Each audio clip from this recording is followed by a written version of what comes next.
Hello, in this episode we're going to look at how you can incorporate fruits and vegetables into your garden without it looking ugly. We're going to look at some cunning designer tricks that you can use, and it doesn't matter what size garden you've got, so even if you've got the tiniest of spaces and you want to grow vegetables to feed your family, we'll show you how to do it in this episode.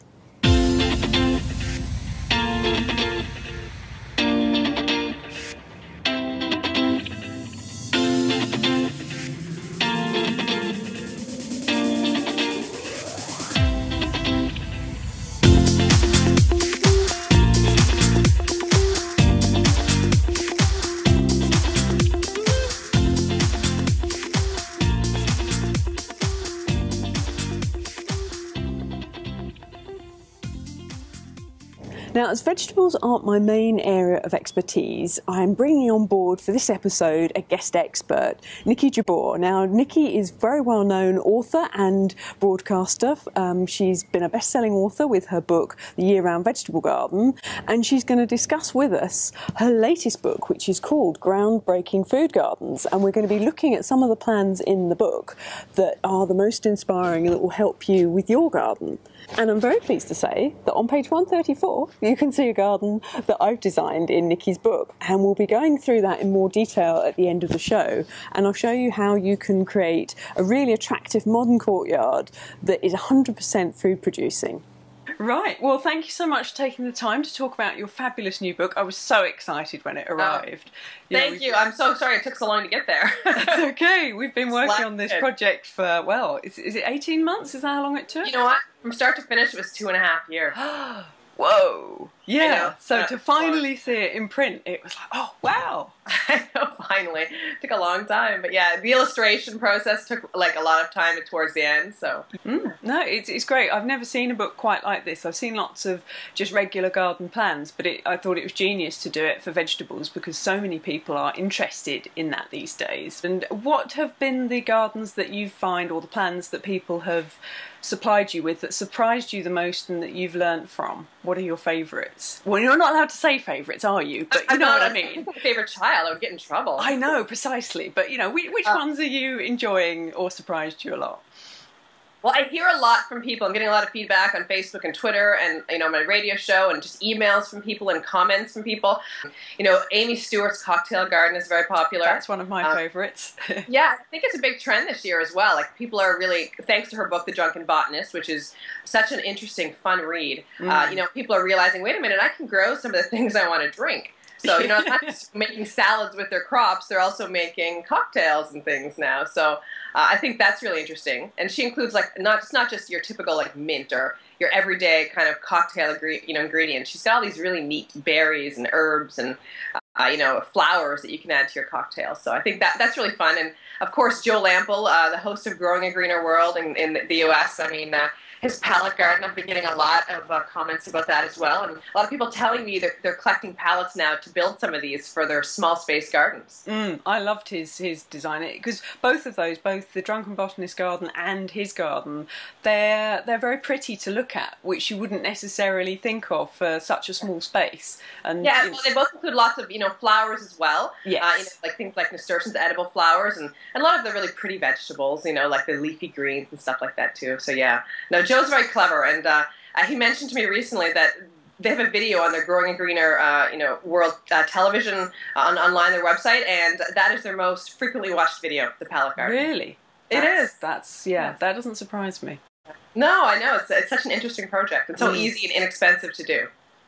And you've got a lot of information in the book for people that are wanting to get sort of wildlife and pollinators and the more natural side of things. So can you talk me through some of those gardens? Well, I myself have a lot of wildlife in my garden. Unfortunately, they're deer. So they eat your vegetables. Yeah, which is why I'm putting in an electric fence this spring. Yay! So we'll see how that works. But there are a lot of good things you want to attract to the garden, good creatures. And, you know, I mean, Tammy Hartung, you know, who, you know, has a wonderful herb farm in the U.S., she encourages wildlife, like the birds, the bats, you know, the bees, with her wildlife garden design. I mean, Jessica Walliser, she and I do a website called Savvy Gardening together, and I mean, she's so inspiring. She's a bug expert, so she has a good bug garden. And basically, she's, you know, it's a lovely 20-foot by 30-foot garden, 4-square design with a central area for perennial, you know, crops and herbs. herbs and flowers. But, you know, it's also, she plants a lot of things to attract, you know, the pollinators, the butterflies, the bees, the wasps, the good guys, the good wasps, and also the good bugs like parasitic wasps, the teeny tiny ones you don't really see very much, but they're working hard in your garden. So she includes things like sunflowers and zinnias and sweet alyssum and tucking them under her tomatoes or between her crops so that she can encourage more good bugs. And even if you don't have room, you know, for a pollinator garden, you know, or pollinating plants amongst your vegetables, you know, Paul Zammit from the Toronto Botanical Gardens, he's the director of horticulture there, and in his design he includes a pollinator pot. So even if you don't have a lot of space or just a balcony and you want to support these creatures, he, you know, includes fun little ideas and really well placed plants for you know, supporting them in a little pot. So really, it's not down to how much space you've got; it's purely what varieties you put in. I think so, yeah, for sure. I mean, you don't have to have a lot of space. You know, and in my garden, you know, when I'm choosing what to grow every year, which is hard because I want to grow everything, I'm thinking not just about me. I'm definitely not thinking about the deer, but I am thinking about the butterflies, you know, which we're seeing fewer of every year now, which is alarming. The bees, I mean, you don't see nearly as many bees as you did 10 years ago, and, you know, so I take note when I see them because I'm so happy. You know, so I'm thinking about them, and I'm trying to provide not just food sources for them, but also maybe places where they can live, you know, call home, different places where they can nest. You could build a beetle bump, and beetles are such good creatures in the garden. You know, you can build a little bump of sticks and logs and debris, and, you know, they'll come in at night and eat some of the aphids and other bad bugs in your garden. So there's lots of ideas just for boosting production, because if you encourage a lot of bees in your garden, you don't necessarily have to plant more vegetables to get more food. You'll have more, you know, flowers that get pollinated and therefore more crop. So there's lots of things you can do to boost yield without doing more work. Ah, that sounds cunning. I like the sound of that, getting everybody else to come in and do the work for you. Yeah, exactly. But yeah, it's great that this trend is coming in, and I'm hoping it's going to be more than a trend, because people are so, or they used to be, oh, bugs, yuck, get rid of them. But really, they're just the whole thing of having a vegetable garden that or any kind of garden, you have to have all the little critters and everything doing their bit, and the bugs are so important. So it's good that finally, I mean, people like Carol Brown from Ecosystem Gardening, she does a lot of work on that, and she sort of really opened up my eyes as to, you know, how important everything is, because you just take it for granted, don't you, when you've grown up in the countryside. There's stuff everywhere, and, you know, you just expect it. You don't realise that actually, with all the pesticides that we're using, that there is less and less these days, which is, you know, very bad for all of us. Yeah, and I'm really happy that I live in a municipality in Halifax here in Nova Scotia. You know, you can't use pesticides. So if you have dandelions in your lawn, you can't go get weed and feed and put it on your lawn, or Killex or some other type of chemical. We have to be organic. So I hope that is going to, you know, start helping the bee population and the pollinators and the butterflies, because when you're spraying, you know, for dandelions, for example, you might be killing several, you know, ground nesting bees. Or, you know what I mean? So there's so much. What we do has such an impact on the environment that I think gardeners are really becoming aware of this, and it's great to see, actually. Plus, you can eat dandelion leaves; they're delicious in salads. So. And you can make wine for your botanical cocktail garden with the flowers. That I didn't know. Oh, dandelion wine, yes. And then, of course, you can take the roots and dry them and grind them up for a coffee-like drink. Yeah, I do actually drink lots of dandelion tea and coffee, so... there you go, excellent. Yeah, I can see I'm going to be having to go through my dad's lawn and dig them up. He'll be pleased. Yeah, exactly. I'm sure he will be. I pay my kids about a nickel every time, you know, per dandelion as they go out and pick them for me. See, who needs pesticides? Exactly. All you need is, you know, child slave labor. My kids, they work great. And they pick slugs too, so... Yeah, send them over. But are you getting... lots of legislations coming in your side of the pond about collecting seeds and and all the classification type stuff? You know, I haven't really seen a lot, actually. You mean like, you know, preserving diversity and heirloom varieties and things like that? I wish I did. No, we've got some very scary legislation they're trying to get in the EU at the moment, which they want to classify all of the seeds, and basically you're not allowed to sell any seed that hasn't been authorised that you're allowed to sell it, which, you know, sounds not too bad, but when you look into it, in order to perform the viability tests and check that this is a bona fide seed, to get it on the register, it costs about £3,000 in all of the tests. plants, which, as you can imagine, we've got little seed manufacturers here, seed growers that are, you know, small businesses, and they've got sort of heirloom seeds and very old-fashioned varieties. We've got a company called The Real Seed Company, and they've got lettuce seeds back from the 1800s and just amazing varieties, and they taste just delicious, you know, like lettuce used to taste when I was a kid, not the floppy stuff you get in supermarkets. And, you know, they've brought it to attention, this particular ruling.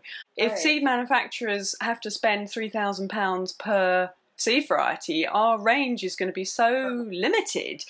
And how many companies can actually afford to do that? So it's big ones, only the big ones. Yes, I know. I bet it's the big ones that happen to do GM stuff as well, just as at a guess. But that's and of course, then you're going to see all that cost on my part. Consumer. And there's some articles, depending on how you read the law that they're trying to put through, that you wouldn't even be able to collect your own seed, which is really terrifying.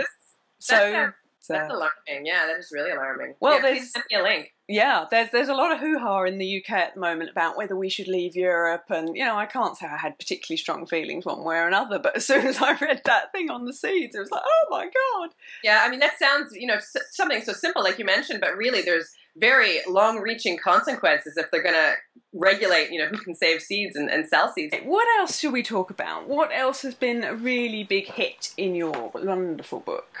Well, I've received a lot of comments about your garden. Have they? Because it's so, I think it's probably the most, you know, just beautiful garden in terms of layout. And, you know, it's like it's like your back area, like a courtyard garden, and it's so private and lush and colorful, but with so many edible elements, you know, from fruits and, you know, berries and flowers, edible flowers, and, you know, and of course all the different vegetables, and that you really considered the textures and the colors of the vegetables themselves, you know. So it's such a beautiful space that it's one of those gardens you put in your backyard, and people would walk through it and say, "Is this an edible garden?" They'd be very surprised, I think, that it produces so much food. Thank you. Yes, that was the main aim, to have something that would look designery, that would sort of appeal to people that, you know, want something quite modern and clean cut, but at the same time, you can eat pretty much everything in it. So it was fun to do, so thank you very much for inviting me to submit a plan. Well, I was thrilled. I'm very grateful that you took the time, because I know it was a lot of work, so I appreciate that. Well, one day I will reproduce everything I've done on that garden in my own little patch, and so it won't go to waste. No, I'm glad, and I hope many other people are going to as well. I'm telling everybody to send me photos of what they're doing, and, you know, I got one on the weekend actually from a gentleman who, and I posted on Facebook, so people can find me on Facebook and look at it there. He's recreating part of Laura Matthews' concrete and steel garden, which I like that idea. Yeah, she was just using concrete blocks, wasn't she? Yeah. You know, I've never thought of that. At the Philadelphia Flower Show a couple years ago, they were using a lot of recycled materials, and that's where she saw the idea, created this garden, and now people are replicating it as well, which is so great to see. Yeah, brilliant. No, I really liked hers, because I thought that those concrete blocks would be ideal for things like mint that just like to take over. Yeah. You've got them all nicely contained. Definitely. So if people haven't yet, and who knows why, but if they haven't yet ventured out and done anything vegetable or fruit-wise in their garden yet, what top tips would you give people that are just starting out? What's your main advice to them? Well, I always say the same thing when people ask me with their first garden, because everybody gets really excited when they first think, I want to grow vegetables. And, you know, I had an email from someone last year who went out and dug a 40 by 40 foot plot in their backyard, and I'm like, for their first garden, I'm like, that's a little big. I say start small with either, you know, maybe 4 or 5 containers, or maybe just a small 4 by 8 foot plot. You know, grow 4 or 5 types of vegetables, grow them well, grow your favorite ones, have fun with it. And then next year, if you were successful and you enjoyed it, you can always go bigger, you know, but you definitely don't want the garden to become a chore. You want it to become a place that you're really enjoying. And any gardener, I think, knows the pleasure of going out and working in the soil and doing these little tasks that, you know, that are just make gardening so much fun and so enjoyable. And so, you know, it's a great place to de-stress after a long day, or get out in the morning with your cup of tea and do a little bit of work. I mean, it's just invigorating. So, so it doesn't become a chore. I would always advise people to start small and just have fun with it. You know, don't stress about it. If you see a bug, good chance it's a good bug. So don't, you know, I mean, go Google it, you know, or take a picture and you know, tag me on Twitter, and I'll see if I can identify it for you. But just have fun with it. Don't worry about it. You know, Mother Nature, sometimes she's unpredictable, and the weather, every summer is not the perfect weather, but generally speaking, we always have a bounty of so many different types of crops. So have fun. Don't be afraid to experiment. Grow what you like to eat. Start small. That's very good advice, actually, because it's easy to get carried away and you buy all these seed packets. Like, for me, I've got this thing against raw tomatoes. Like, I can't stand them. I love anything cooked tomato, fine. Yeah. Raw, no. My first year with an allotment, I ended up doing so many different tomato seasons, not to the germination. I don't actually like tomatoes. Why did I do that? It's just because they were there and I just couldn't stop myself. I totally understand. I'm the same way. I mean, and when you see something that it maybe overwintered and is germinating up in the spring, you're so happy to see it, like a tomato or kale, that I just don't want to get rid of it, even if it's not where I want it or what I want. I'll dig it up and move it around somewhere else. So yeah, that's very good advice. Start small, but also, have you noticed, is there a trend more that people are incorporating vegetables into their everyday garden, or are they having sort of specific vegetable patches, or is it a whole mix of the two? I think it's a mix of the two, and I'm actually, embarrassingly enough, finally doing some landscaping this year on my property. I've been neglected it for years. So, I'm putting in a new garden, and as I do that and putting in things like ornamental grasses and daylilies, I'm also putting in kale. And like some of the more beautiful types of kale and Swiss chard. So I think people are doing both. I love to tuck things like kale and Swiss chard amongst my flowers, especially the beautiful varieties of Swiss chard like Bright Lights, or there's a new one this year called Peppermint or Peppermint Stick, depending who you buy it from.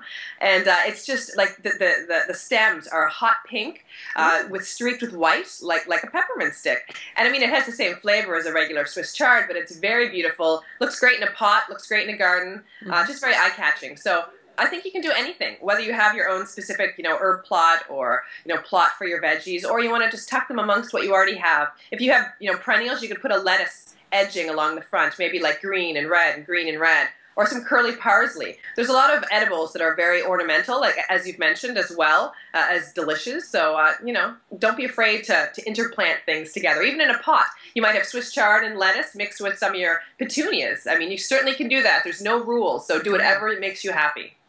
Great advice. Brilliant. Yeah.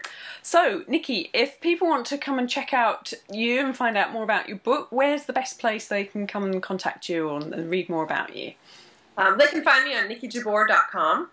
Okay. From there, you can get to my blog and Facebook, Pinterest, Twitter, all that sort of stuff. And then also, then they can find out more about my radio show, which if they want to listen to it, they can listen to it online as well. So they can find me there. And then I also collaborate in a website called Savvy Gardening, which has been a lot of fun this year. We just launched a couple months ago and posting a lot of really interesting articles on gardening that you don't maybe normally hear about so much. So maybe people might want to check that out too. Great, brilliant. Well, I'll put links in all the show notes so people can come and find you, and also obviously a link to your book. So it's in all bookstores, not just Amazon, so people can get it anywhere. Yes, they can. And thank you very much for talking to me today. This has been really fun. Brilliant. Well, thank you ever so much. So I do hope you got plenty from this week's episode, and it's given you lots of inspiration and ideas for how to grow fruits and vegetables in your garden. And I will put all the links to everything we've discussed today in the show notes, which can be seen at successfulgardendesign.com/show10. So I do hope that you'll check out Nikki's new book and have a look at all of the plans, because there's loads more great ideas in here that will really help you grow fruit and veg in your garden. And obviously, turn to page 134, because, my one's there. Okay, until next time, I'll see you then.